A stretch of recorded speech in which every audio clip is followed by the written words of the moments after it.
2019 সালে জামায়াত ইসলামীর আমির হিসেবে শফিকুর রহমান শপথ নেয়ার পর যে বক্তব্য দেন, সেখানে তিনি শুরুর দিকে বলেন, স্মরণ করছি আমাদের মহান স্বাধীনতা সংগ্রামের সকল শহীদ ও সম্মানিত বীর মুক্তিযোদ্ধাদের। এই অংশটুকু শুনলে যে কারো মনে হবে মুক্তিযুদ্ধের প্রতি কতই না শ্রদ্ধা ও ভালোবাসা দলটির। অথচ এই কথার পরই বলেছেন, আরো শ্রদ্ধার সাথে স্মরণ করছি প্রফেসর গোলাম আজমকে।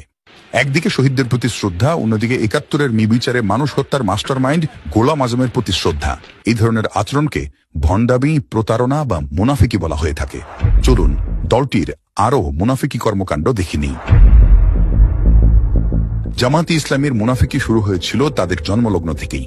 দলটির প্রতিষ্ঠাতা মাওলানা আবুল আলা মওদুদী ভারত ভাগের বিপক্ষে ছিলেন। তিনি বলেছিলেন, পাকিস্তান নামক কোন রাষ্ট্রের জন্ম হলে সেটা হবে আহাম্মকের বেহেশত এবং মুসলমানদের কাফেরানা রাষ্ট্র। অথচ 47-এ পাকিস্তানেই চলে যান তিনি এবং দেশটিকে আল্লাহর দান হিসেবে উল্লেখ করেন। গোলাম আজম 1952 সালের ভাষা আন্দোলনে যোগ দিয়েছিলেন। এ নিয়ে বর্তমান সময়েও দলটি গর্ব করে। অথচ 1970 সালে পশ্চিম পাকিস্তানের শুক্কুর শহরে এক সংবর্ধনা সভায় গোলাম আজম বলেন, 52 সালে ভাষা আন্দোলনে অংশ নেয়া তার মারাত্মক ভুল ছিল। জামায়াতে ইসলামী 47-এ যেমন পাকিস্তান রাষ্ট্রের বিরোধিতা করেছিল, তেমনি বাংলাদেশ যখন পাকিস্তানের শোষণ থেকে বাঁচতে স্বাধীনতা চাইল, তখন এদেশে থেকে সেটার বিরোধিতা করে জামাত। এটি প্রমাণিত যে ৭১-এ গণহত্যা সহ মানবতা বিরোধী অপরাধের সবই করেছে দলটি। শুধু তাই নয়, মুক্তিযুদ্ধের পর মুসলিম রাষ্ট্রগুলো যেন বাংলাদেশকে স্বীকৃতি না দেয়, সেজন্য সৌদি আরবকে ভূমিকা নেয়ার জোর তদবির চালায় গোলাম আজম। এজন্য তিনি মধ্যপ্রাচ্যের দেশগুলো সফর শুরু করেন 1973 সালে। 1986 সালে স্বৈরাচার এরশাদের আমলে বিএনপি নির্বাচন বর্জন করলেও আওয়ামী লীগ ও জামায়াত ইসলামী সেই নির্বাচনে যায়। এতে কি হয়? এরশাদের শাসন বৈধতা পায়।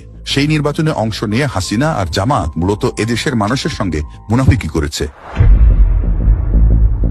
2024 সালের 16 ডিসেম্বর সারা দেশে বিজয় র্যালি করে জামায়াত ইসলামী।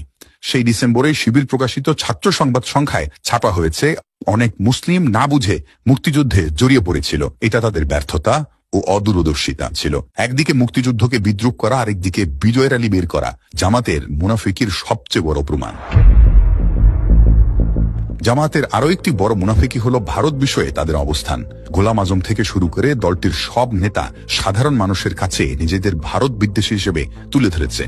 অথচ 2024 সালের 22শে নভেম্বর কলকাতার আনন্দবাজারকে দেয়া সাক্ষাৎকারে দলটির আমির শফিকুর রহমান বলেছেন, জামায়াতে ইসলামীর ভারত বিরোধিতা যে ধারণা, সেটি ভিত্তিহীন। ভারতের সঙ্গে জামায়াত সুসম্পর্ক বজায় রাখতে চায়। এর আগে 2024 সালের 28শে আগস্ট গণমাধ্যমের সম্পাদক